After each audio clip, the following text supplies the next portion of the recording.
श्रीरामाष्टोत्तरशतनामस्तोत्रम् श्रीराघवं दशरथात्मजमप्रमेयं सीतापतिं रघुकुलान्वयरत्नदीपम् आजानुबाहुम् अरविन्ददलायताक्षं रामं निशाचरविनाशकरं नमामि। वैदेहीसहितं सुरद्रुमतले हैमे महामण्टपे मध्ये पुष्पकमासने मणिमये वीरासने सुस्थितम् अग्रे वाजयति प्रभञ्जनसुते तत्त्वं मुनिभ्यः परं व्याख्यान्तं भरतादिभिः परिवृतं रामं भजे श्यामलम्। श्रीरामो रामभद्रश्च रामचन्द्रश्च शाश्वतः राजीवलोचनः श्रीमान् राजेन्द्रो रघुपुङ्गवः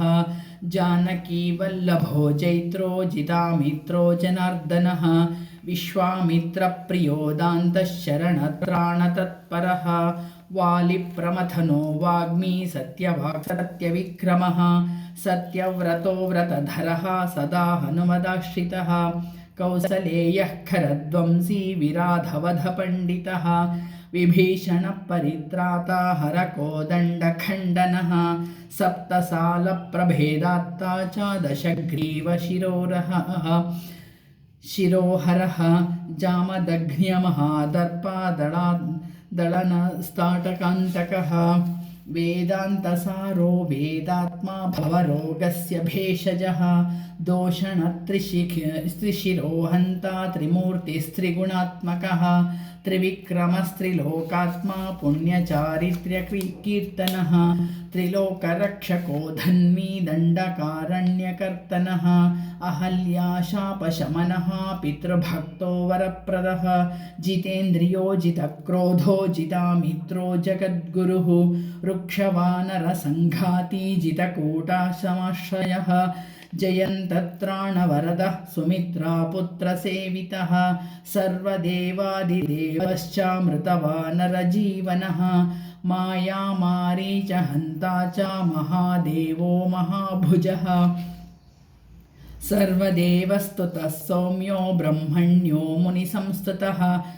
महायोगी महोदारः सुग्रीवेप्सितराज्यदः सर्वपुण्याधिकफलः स्मृता सर्वाघनाशनः आदिपुरुषः परमपुरुषो महापुरुष एव च पुण्योदयोदयासारः पुराणपुरुषोत्तमः स्मितवक्त्रो मितभासी पूर्वभासी च राघवः अनन्तगुणगम्भीरो धीरोदात्तगुणोत्तमः मायामानुषचारित्रो महादेवादिपूजितः सेतुकृज्जितवारीशः सर्वतीर्थमयो हरिः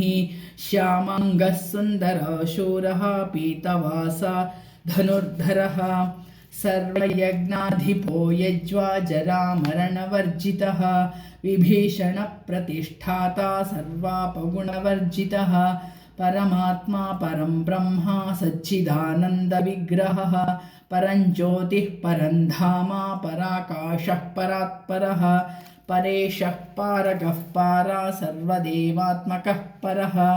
परमात्मा परं ब्रह्मा सच्चिदानन्दविग्रहः परं ज्योतिः परं धामा पराकाशः परात्परः परेशः पारगः पारः सर्वदेवात्मकः परः।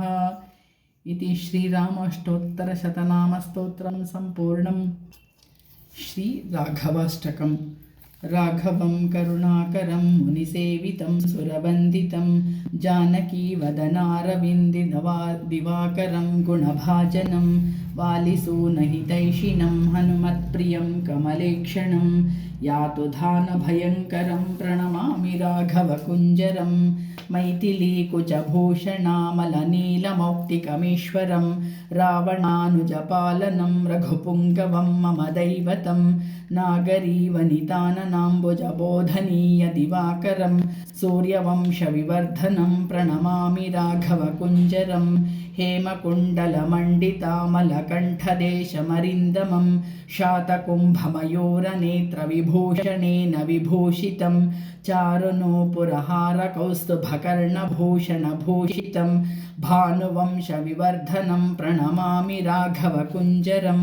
दण्डकाख्यवने रतामरसिद्धयोगिगणाश्रयं शिष्टपालनतत्परं धतिशालिपार्थकृतस्तुतिं कुम्भकर्णभुजाभुजङ्गविकर्तनेन सुविशारदं लक्ष्मणानुजवत्सलं प्रणमामि राघवकुञ्जरं केतकीकरवीरजातिसुगन्धिमाल्यशुशोभितं श्रीधरं मिथिलात्मजाकुचकुङ्कुमारुणवक्षसं देवदेवमशेषभूतमनोहरं जगतां पतिं दासभूतभयापहं प्रणमामि राघवकुञ्जरं यागदानसमाधिहोमजपादिकर्मकरद्विजैः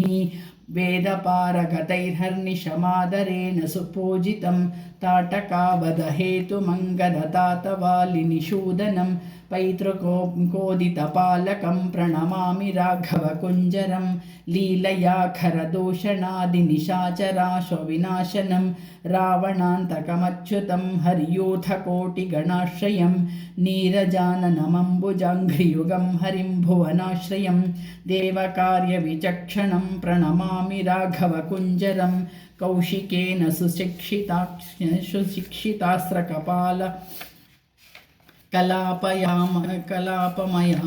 कलापमायतलोचनं चारुहासमाथ बन्धुमशेषलोकनिवासिनं वासवादिसुरारिरावणशासनं च परां गतिं नीलमेघनिभाकृतिं प्रणमामि राघवकुञ्जरं राघवाष्टकमिष्टसिद्धिदमच्युताश्रयसाधकं मुक्तिभुक्तिफलप्रदं धनधान्यसिद्धिविवर्धनं रामचन्द्रकृपाकटाक्षदमादरेण सदा जपेत् रामचन्द्रपदाम्बुजद्वयसन्ततार्पितमानसः